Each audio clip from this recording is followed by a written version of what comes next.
Pure सूजी pasta उबालो मिलाओ और खाओ 8 मिनट में तैयार क्या टेस्ट है सबका राजा hardware masala Himanta Biswa Sarma, good evening.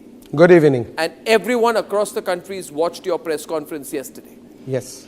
Now, you see, now that you've done the press conference, you've made some very, very damning allegations against Gaurav Gogoi. Yes. Are you doing it? First question, let's have it out of the way. Are you doing this because you're facing a huge test in your political career with the Assam elections coming up, and he's the person Rahul Gandhi is putting up against you? Arnab, you know Assam. Even I produce a picture of Asim Munir and Gaurav Gogoi. Congress is not going to lose a single vote because whomever the vote, the section of people who vote for Gaurav Gogoi or Rahul Gandhi in Assam, in any case they will vote only Congress. From that press conference, neither I will gain one vote, neither I will lose one vote. But you have said some amazing things. Yes. You said that you think that Gaurav Gogoi visited Pakistan on an invitation from the ISI. You have said he has gone there for specific training, and some specific training was given to him in Pakistan. Arnab, these are national security allegations, yes, sir. Yes. Arnab, today Gaurav Gogoi did a press conference. I do not know whether you know it or no. Do not know it. He has amplified my allegation. My allegation was that he got a visa for Lahore. From Asia's largest news headquarters, setting the agenda for Bharat.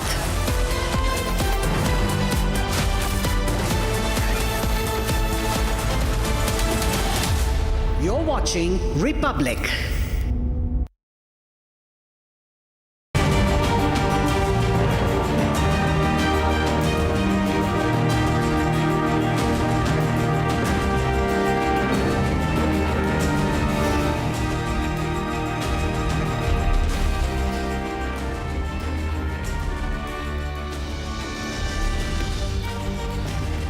Hello and welcome. You watching the Friday edition of This Is Exclusive with me, Shavin Sen. Ladies and gentlemen, everyone is talking about the elections that are happening in Bangladesh. BNP's Tariq, in all likelihood, would be the next Prime Minister of Bangladesh. But the growing concern is not about the BNP. Or the talking point, I may say so, is not about the BNP, but it's more about the Jamaat. Ladies and gentlemen, tonight, for the people of West Bengal and Assam, it is a cause of concern. The reason being is the resurgence of the Jamaat.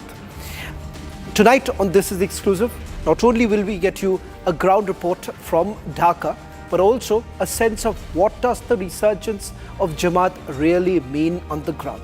All this and much more in this edition of This Is Exclusive. But first, let me take you through the headlines we are tracking at this hour.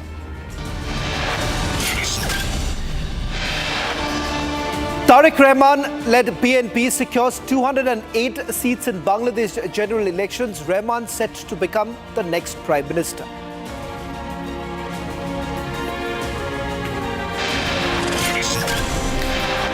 BNP's rival, Jamaat, wins border seats in the country. Should India be concerned?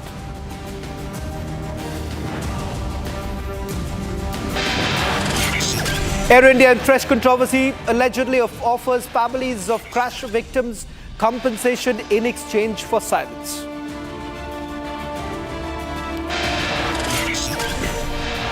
Six-year-old killed in Lucknow in a hit-and-run case. Police seized the car, takes accused driver, a class 12 student, into custody.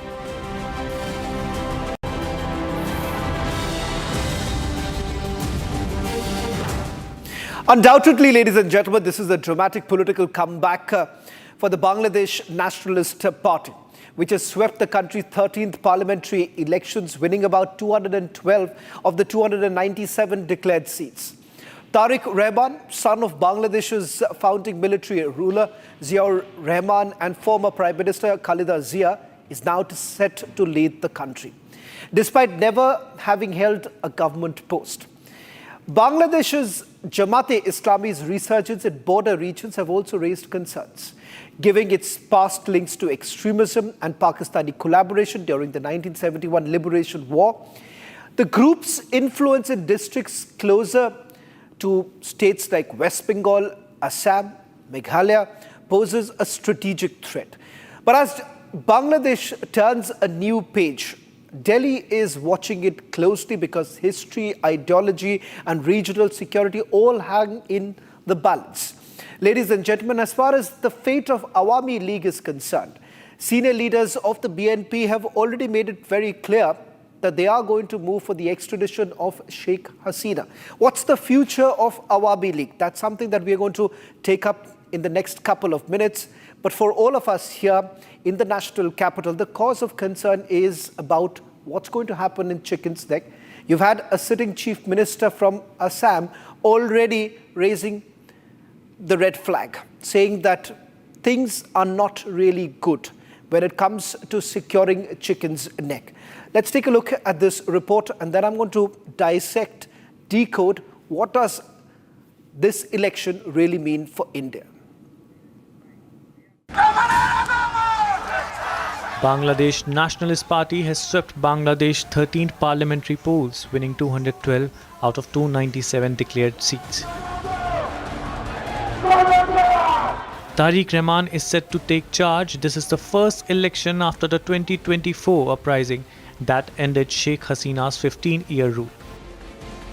Son of Ziaur Rahman and Khaleda Zia, Tariq had to leave Bangladesh in 2008 after corruption-related charges under the then Hasina government. Cases overturned post the August 2024 coup that deposed Hasina. Tariq returned back to Dhaka just ahead of Khaleda's passing away. Prime Minister Narendra Modi was the first world leader to congratulate Tariq Rahman, pledging support for democratic and inclusive Bangladesh. Delhi moved quickly to engage with the new government as India wants to maintain strong diplomatic relations along with the safety of minorities, including the Hindus. But history casts a shadow under Khaleda Zia. Ties with India were cautious as time strained. Border tensions, water disputes, and mistrust defined the mood. As Tariq is set to take charge, how he balances nationalism, neighbors, and a restless polity will define the new Dhaka-Delhi equation.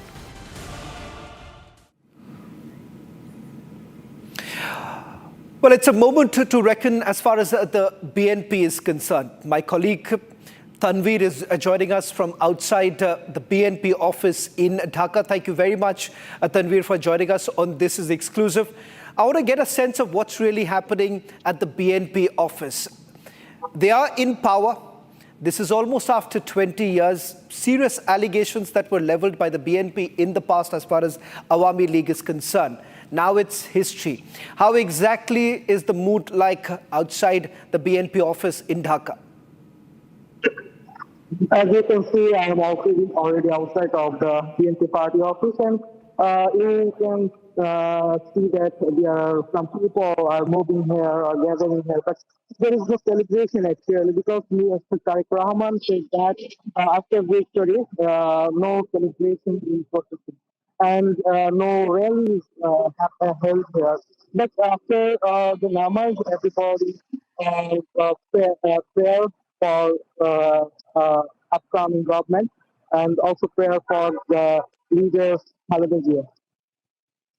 And I'm also afraid that there is a victory moment for BNP, Bangladesh Nationalist Party, and their celebrative speech is a bottom of their heart.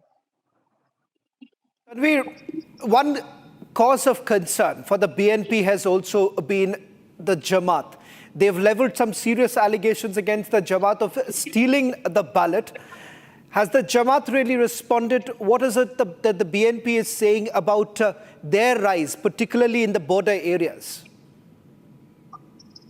Actually, this is not stealing. This is, I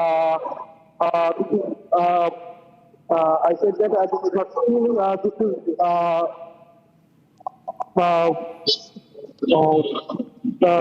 sustaining actually. This is a counting problem, and from the BNP candidate Nazifa Islam Suli from Dhaka party, she said that there is some counting problem. You know, when the vote are counted, there are some unvalid votes, and this problem will create with unvalid votes. Actually. Tanvir, is it possible for you to just show us a little bit, if you can move around and show us what is happening at the BNP office? I believe, in fact, Tariq Rahman is likely to address in the next couple of hours. Can you show us what is happening around you? So I will show you in front of the BNP office. You can see that this is the BNP office, and there are some people moving here, want to stay another place, but there is no celebration here. There is no rally here, and you can see also that there is this is the main gate of the Bangladesh Nationalist Party main office, and there is a store of Bangladesh Nationalist Party, and some of people come here and buy some products from the store, and people are moving here, but there is no celebration actually. They are celebrating this victory with the vote from bottom of their hearts. Actually. I'll just request you to stay on with us, because what I'm going to show right now to all our viewers is about the rise of Jamaat, particularly in the border areas. I'll request you to stay on with us. We're going to go back to these live pictures coming in from Dhaka outside the BNP office. We were certainly expecting more celebrations to really take place, but it seems it's a little muted right now. Now, on your screens, this is the map, and I'm going to take you through details of it. A real undercurrent that's made headlines is the resurgence of the Bangladesh's Jamaat-e-Islami, especially in the border regions.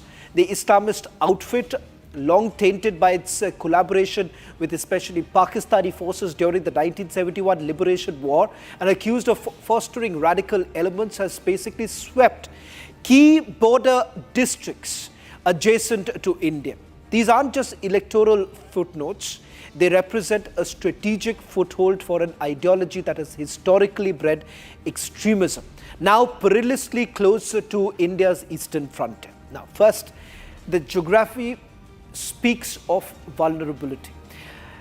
These border districts close to West Bengal, Assam and Meghalaya, regions already grappling with illegal infiltration. Intelligence reports have long flagged Jamaat's ideological affinities with global jihadist networks, and recent inputs suggest synergies with Khalistani groups as well as Pakistani ISI operatives eyeing eastern options for destabilizing.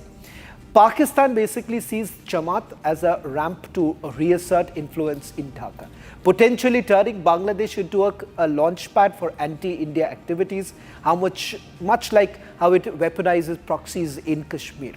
Now, Jamaat's rise coincides with heightened attacks on Hindus in Bangladesh, from temple desecrations to forced migrations. In West Bengal, where demographics are sensitive, this could inflame radical elements on both sides. Hence, New Delhi cannot afford any complacency. Now, it must keep a close watch. Now, I'll try and see if we can if I can just get you, just stay on these particular visuals right now, stay on this. In fact, I'll try and see if I can take you through some of the areas which are being depicted in this map. Do we have the names? If not, I'm just going to quickly take you through some of the areas that you see close to West Bengal. So, which are the vulnerable areas? Which are the vulnerable areas in West Bengal as well as in Assam? So, I'm going to take you through each of it. We have not been able to put this on the map, but I'm going to just quickly take you to some of the constituencies which are bordering West Bengal. So, let's begin with West Bengal. One, it is Joypurhat, Nagaon, Rajshahi, Meherpur, Chaudanga, Jenadia, Jashore and Satkira. Now, which are the constituencies bordering Chicken Snake, Kurigram, Nifamari? Which are the constituencies, if you see right at the top, which you are essentially looking at all completely green area, these are constituencies that are bordering Meghalaya, that is Kurigram. Now, which are the constituencies which are bordering Tripura? It is Kumilla. And constituencies that have been won near Assam, that is Sylhet. So these are the major areas that have won. But of course, the focus is mostly as far as West Bengal is concerned, because you are looking at least more than 5 to 7 districts where Jamaat has actually won. And that is the reason why it is going to be a huge cause of concern as far as India is concerned here. Take a look at the map very closely. You will see particularly West Bengal, then of course Meghalaya, Assam, Tripura, all being affected for Jamaat really coming in. So if anyone is wondering why exactly are we so concerned about suddenly the rise of the Jamaat, the reason is because in the past too, various terrorist organizations which have essentially found home in Bangladesh have had a tacit understanding with the Jamaat. The Jamaat chief, in some interaction with media persons, have only indicated that there will be friendly relation with India because India happens to be their immediate neighbor, so there is no other option available for them. But the reality right now, you see that we have essentially put together all of this, and in a short while from now, I'm going to take you through cases that are linked to the Jamaat also. Let me also invite Professor Dr. Mohammad Habib Milad. He's a former Awami League parliamentarian. Dr. Milad, thank you very much for joining us on this broadcast. In fact, we also have our reporter live from Dhaka. First to you, Dr. Milad. As far as rise of Jamaat is concerned, I'm not focusing more on BNP because as from the India perspective, what is going to be a big cause of concern is the rise of the Jamaat, particularly in the border areas. How do you really explain that mostly or the entire border region of Bangladesh today, the western border, entirely has been swept by the Jamaat? What's the reason? That's because of last 55 years. The people who lives around the border, especially Shatkhira, Chapainawabganj, Brahmanbaria, and as you showed many 7-8 districts, these people think there is a very high anti-Indian sentiment. There are a lot of madrasas there. They are trained in a way that they grow religious extremists, and they think that as because of the border killing, as because of the water share and other few issues, they think that India is their enemy. That's why the anti-Indian sentiment is so strong there. As you said that you are worried about rise of religious extremism, we are really worried about as well. But we are worried about this election as well. As because of you are only thinking about Jamaat-e-Islam, but not only the Jamaat-e-Islam, they are the perpetrator, no doubt about that. And they have killed 3 million people with the collaboration of Pakistani armies. They have violated more than 200,000 women in 1971 with the Pakistani army. Bangladeshi people didn't support them in the past. Their maximum seat was 23. That was their highest. But this time their alliance got about 77. That means more than 1/4 of the parliamentary seat, which is very alarming for any secular forces in the world, especially in Bangladesh. Although Bangladesh has about 90 to 93% Muslim, but they are moderate Muslim. They even do not like the Islam of Jamaat-e-Islam. But after that, how did they get this sort of 1/4 of the seats? That's because of there was a gap, there is a vacuum that Bangladesh Awami League and other secular forces was not. People didn't have any choice. And more than that, people were forced to vote. They were threatened. Because more than 20 million people are internally displaced in the country because of they cannot stay their home because of their related to Awami League. Those people, they give reassurance wherever who is powerful to come back home. On the other hand, when we see that BNP has a landslide victory, India shouldn't forget that when BNP was in power with Jamaat, only 2 ministers Jamaat and rest of them were BNP.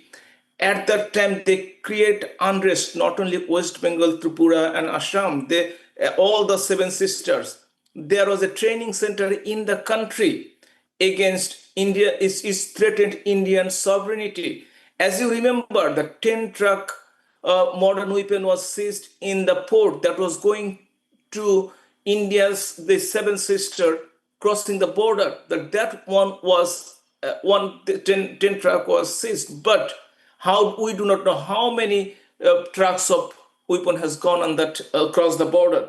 So India has to very carefully assess this election because people didn't have any choice to vote for the secular forces. Right. Now, if you see the last 18 months, I'll give you two things. Yeah. 17 prison was vandalized and 700 terrorists were released. Nobody has been rearrested. You know, Dr. Milad, I want to come to you on that. If you just give me a couple of seconds, I'll try and see if our Dhaka reporter is also available. Because that's a very important point that you have just made with regards to the extremist links that the Jamaat has had in the past. Tanveer, if I can just quickly bring you in. Tell us what's really happening with regards to Tariq Rahman. Is he expected to speak, address the nation later today? And what about the allegations that they've leveled against the Jamaat? Tanveer, if you can hear me. Okay, thank you. A few days ago,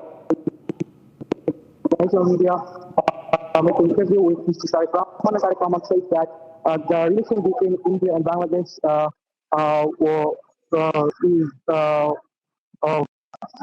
relation between India and Bangladesh will be a form of their agreement. If the agreement goes to the India, then they will make a distance from India.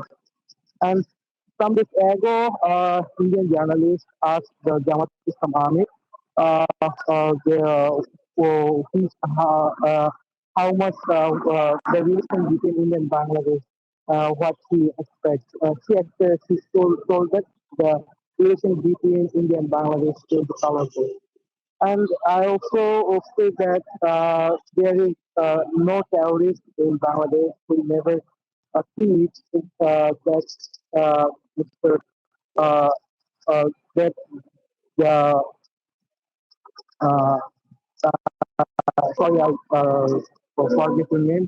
The guests come here and he told us this kind of terrorist we never Tanveer. see in Bangladesh. Right. Thank you very much, Tanveer, for getting us the latest details. Dr. Milad, just one quick question before I let you go.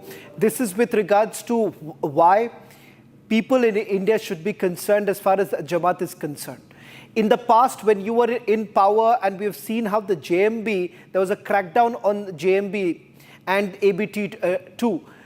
Is there a direct link between the Jamaat and some of these extremist organizations and those who have been released after the ouster of Sheikh Hasina? Of course, I said that from the 17 prisons, 700 extremists had been released. Nobody has rearrested. And after that, 300 religious extremists, they have been released from the jail on bail during this interim government. They are related to Jamaat, they are related to Hizb ut-Tahrir, they are related to Ansarullah Bangla team, and they are related. And even the last two parties are banned, but in front of the law enforcing authority, including Bangladesh Army, they did demonstration, they destroyed 32 Bangabandhu museum, they destroyed many places. So this interim government was patronized. The regional Islamic extremist, and also they are in return he was getting support from Jamaat and these sort of parties. Now, when Jamaat got 77 seats in the parliament, which is more than 1/4 of the parliamentary seat, there will be a situation, they will make it a chaotic situation. And in Bangladesh, the regional stability is not only for in India, is the region like Myanmar.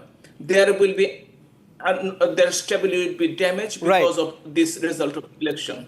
Dr. Milad, thank you very much for taking out the time, and Tanveer for the ground report coming in from Dhaka. That's all that we could pack in this edition of This Is Exclusive. Coming up trending on the other side.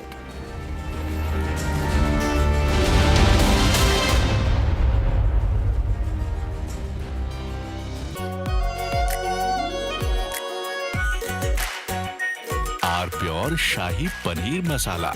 Delicious, healthy, every day. इसको घर पे लगाओगे तो शादी का तो पता नहीं, पर घर पक्का नहीं टूटेगा। रुंगटा नहीं तो घर स्ट्रॉन्ग नहीं। रुंगटा स्टील TMT बार एकदम सॉलिड। पहाड़ों में एक हाइकिंग शिप भी बन सकती है। आधे बाउल दही में 4 चम्मच MDH चटनी पुदीना मसाला डाला, स्टर करो, पुदीना चटनी तैयार। MDH चटनी पुदीना मसाला। MDH।